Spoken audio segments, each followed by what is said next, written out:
important point you're bringing up, because in this age, like postmodern sort of age, where even in terms of organizing, right, a lot of our organizing has become about consumption capital. We're using online platforms to protest or articulate our angst, which in turn, on one level is helping corporations, surveillance, all these other factors. I wonder what your thoughts are on that sort of form of praxis that has emerged in the current times we're in, Well, to articulate ourselves. thank you. That's an important question. Look, the irony going on 2 years of a genocide is, and I was saying it from the beginning, that isn't it ironic the fact that people are reeling, they're death scrolling, doom scrolling, a Yeah. genocide made on phones and mediums of copper and cobalt from another genocide in the Congo. And the limitations of that, because everybody's frantic. And again, there is no real actual organization on the ground. There's always Yeah. infighting. There's ideological pandering. The Marxists hate the anarchists and they hate Muslims, and you can't be spiritual and religious. And, you know, Yeah. everything that happens on the ground mimics itself online and vice versa. It all feeds into these eternal rifts. Yeah. Again, so to me, there are 2 points I will raise with regards to that. Is the deification of online culture is a mimicry, or is a mirror to, if you will, the absence of spirituality in our lives, and that we take these mediums as venues for godliness, for deification, for vanguardism. Even where is Malcolm's project? Where is the continuation of, for instance? I mean, it's very ironic that MLK and Malcolm are fetishized, right? But nobody wants to deal with the spiritual component of their struggles, and I think that No, is that's something a that. very, very important Where's the front point of the you made. oppressed? What would Malcolm say about Arab supremacy, about anti-blackness within, again, Southwest Asian? What would he say, given his friendship with a queer black man by the name of James Baldwin? What kind of Islam would Yeah. he manifest, given that, again, the question of Turtle Island, of indigenous sovereignty, of black self-determination? What would he be saying with regards to Palestine at this moment? What needs doing? The failure of international law, yet people are still clinging on to international law and human rights as discourses, right? So this is, and the refusal and the condemnation of resistance and the condemnation of violence. Isn't it Gandhi who is anti-black and racist and misogynist and sexist? Isn't he even the one that said, if there's violence in our hearts, then it's better to be violent and don the cloak of nonviolence to cover for impotence? So all these dimensions. But there's another point too with regards to that. And again, just to connect things. So people go out on the streets and you have leftists that are anti-spiritual saying free Palestine. And besides them are anti-Zionist Jews and they're yelling free Palestine. And beside them are queer siblings and they're yelling free Palestine. Right. And then beside them are also queer Muslims or whatever it is that are ostracized from their queer siblings because you can't be queer or Muslim and feminist or blah, blah, blah, blah. Okay. All right. What links all these struggles together? Nobody can. If you ask each of these groups, what does a free Palestine mean to you? You'll get different answers. The same thing in Tahrir. What does freedom, bread, and social justice mean? People will give you different answers, even if they're within the same encampment. The absence, and this is what I mean, the absence of a social movement, intellectual, religious, and hence spiritual, ethical, political, alternative project in terms of a story, in terms of what needs doing. That is what leads people to online cultures and to bask in the online world without having to bear the responsibility on the ground of manifesting the realities of a multiplicity of different genocides that are ongoing. And so people are running away from the monster in the mirror. It becomes easier simply to latch online, to go teach your classes in institutions and then be like, okay, I'm going to circulate some stuff on Twitter. I'm going to write an article and publish it in whatever journal that is peer reviewed. I'm, right? As opposed to actually being a living embodiment of, no, let me leave academy. Let me take my teaching online. What? The high school kids that can't afford university or can't afford colleges, they don't deserve an opportunity to learn from academics that had that opportunity and have been armed with knowledge to teach. I mean, this is the facade of replicating, the very order that we're contending against. So this is the reason that the online world becomes so easy. We're using tools, again, that are the creation of masters that hence have limitations to dismantle the master's house. It's not going to work. There's nothing that replaces the face-to-face. And the face-to-face is the hard work that needs to be done. because people think that we're going to get together, we're going to hold hands, we're going to sing Kumbaya. No. We have a lot of internalized insecurities, fears, stereotypes, monsters inside us. This is why in Islam, al-Jihad al-akbar, the greater struggle is the struggle against one's inner micro-fascisms. This is what the Maqama also teaches us, that what the Maqama did was it bred a culture of resistance in Gaza, an internalized transformation. And the same thing that the Prophet did.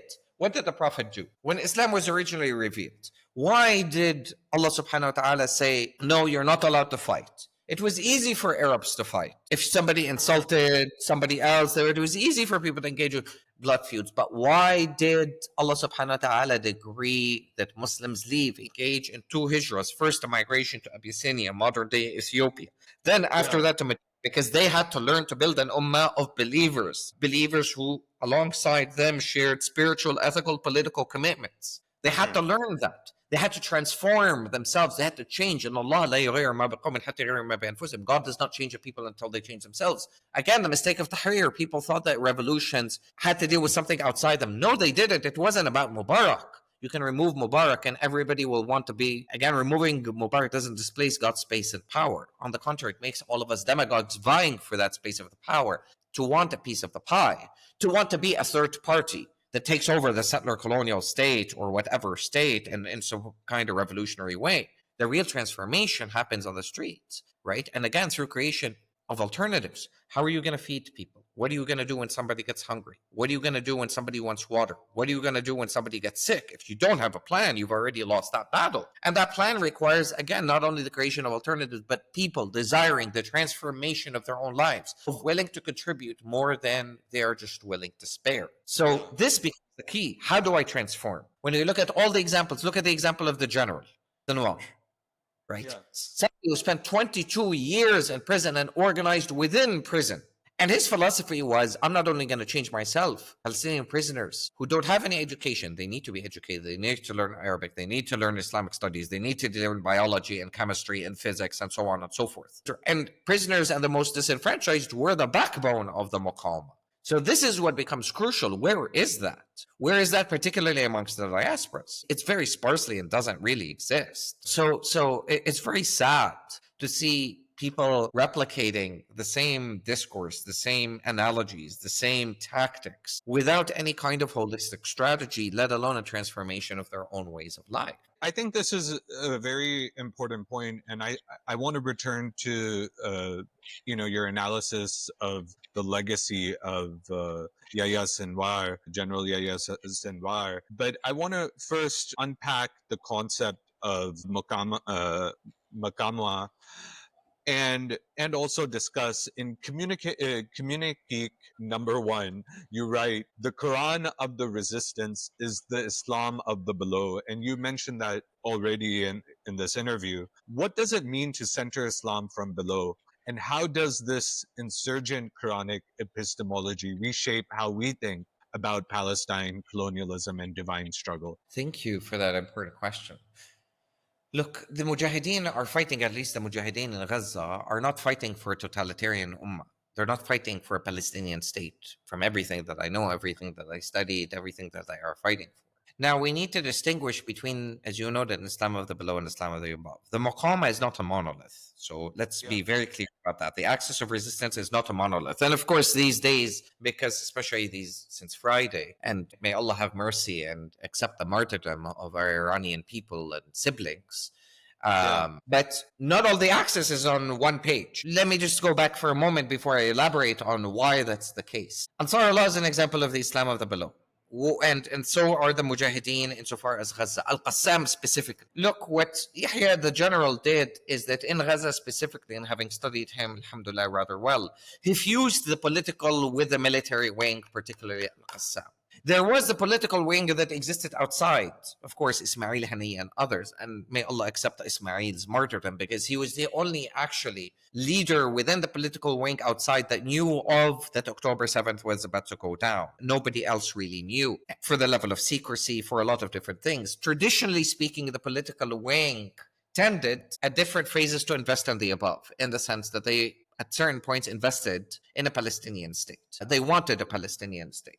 They were okay. Hamas's political wing, generally speaking, unlike Islamic Jihad, for instance, doesn't have a critique of capitalism, right? Al-Qassam is something different. Islamic Jihad is something different because they are beholden to the Quran of the below, the Quran of the resistance, if you will, the Quran of the oppressed. So what do I mean by that? Well, and they're seeking to establish an ummah of believers. So their ummah is not exclusive to Muslims. It's not the Daesh Islamic State, the ISIS Islamic State that condemns even Sunni Muslims and is sectarian and so on and so forth.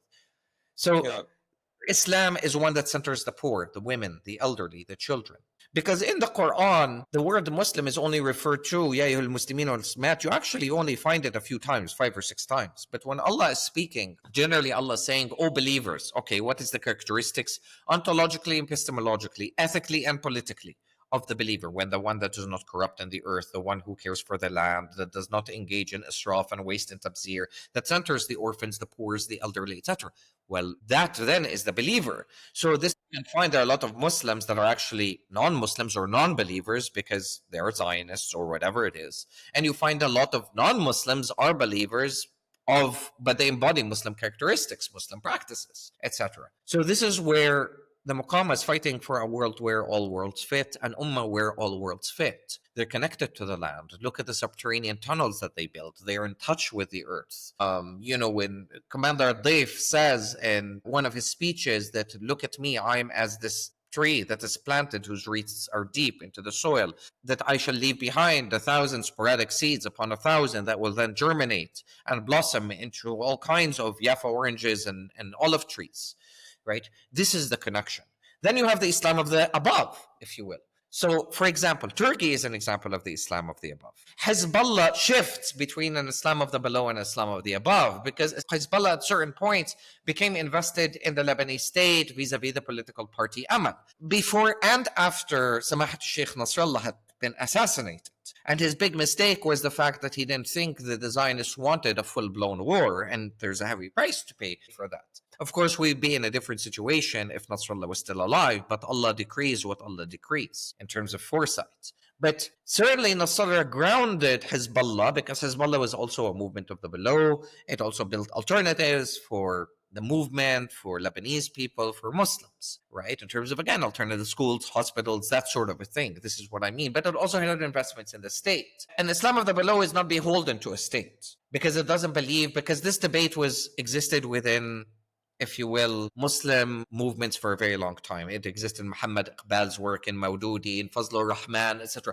Can we achieve the Ummah through the nation state or not? It's a big debate that has spanned at least close to 100 years, right? Of course, I don't believe that that's possible for lots of reasons that I already stated. Iran is an embodiment of the Islam of the above. However, we have to, again, Iran in so many different ways and across the past 2 years, right? What it's doing right now in terms of True Promise 3, Al-Wa'd al-Sadiq, that should have been done a year ago. The entire Maqama should have been involved October 8th all together in a surprise attack with regards to the enemy. However, different elements of the Maqama were invested in different kinds of the liberal order. Iran was invested in, given its own state, it's trying to protect the state that it established in 1979, and so on and so forth. It wanted a nuclear deal. If it could get away with a nuclear deal, it would get away. Of course, the Zionists have forced now its hand. And now it's trying to shift to an Islam of the below. It's fighting back, right? But the question is it fighting back for its own survival? Will it be all in? Or is it fighting in because the story is over and it is with Gaza? Ansarullah is a different story. It has been, and again, immediately October 8th onwards, it opened its front in Yemen because it's not fighting for an Islamic state in Yemen. So this is the difference. So the Maqama is not a monolith. There are different forces that are involved in different investments. I'm obviously very glad to see that Israel is being attacked, that they're tasting but a spoonful of what our people in the Mujahideen and the people of Gaza have been tasting for not only the past 2 years, but over 100 years, if not before that. But again, we have to be very self-critical. What is a problem right now is people aren't being self-critical with regards to the different facets of the Maqama. So this is, I think, becomes very, very important to realize in terms of the geopolitical dynamics of what is happening. I hope that Iran immediately starts attacking American bases, because Iran knows very well, we know all very well, I think anybody with two eyes knows very well, that America is leading this war. Again, Iran, even the foreign minister of Iran said yesterday that we know that America is behind it. They greenlit this. Okay, so what are you waiting for? Are you waiting that the hope that you'll be able to go back to the negotiating table? Why are you waiting for that? Because then again, that appears to me as an Islam of the above. So one can critique, again, the Ayatollahs without feeding into imperialism. The mullahs and the regime is not exempt from mistakes. And we need to be very self-critical that way. With regards to all the forces, of course, Egypt and Islam of the above, the UAE, there are different manifestations of these. Saudis are in Islam of the above. All these are manifestations of the above.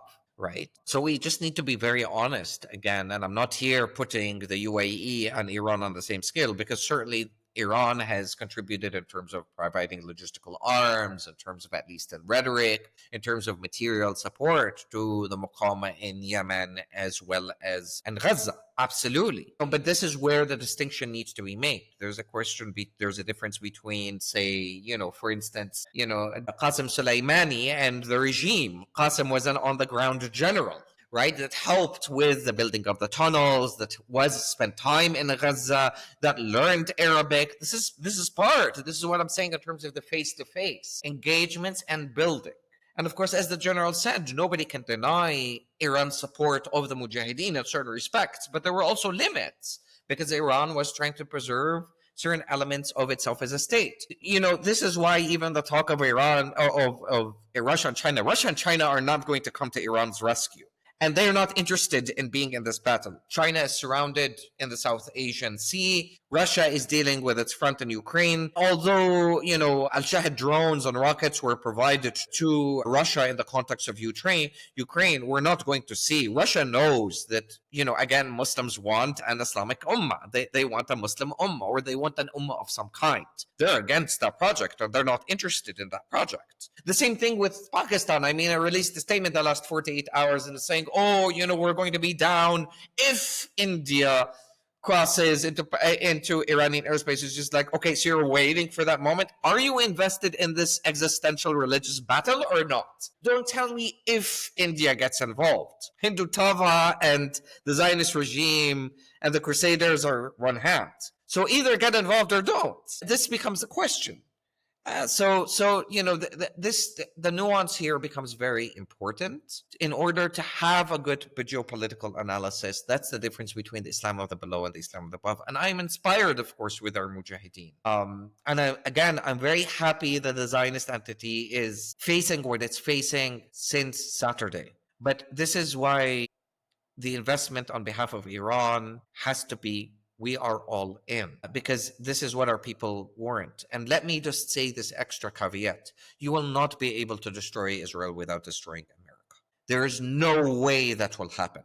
So the bigger devil, the bigger shaitan, needs to actually be dealt with. And they need to be dealt with both from within America and Canada and so on and so forth, as well as simultaneously within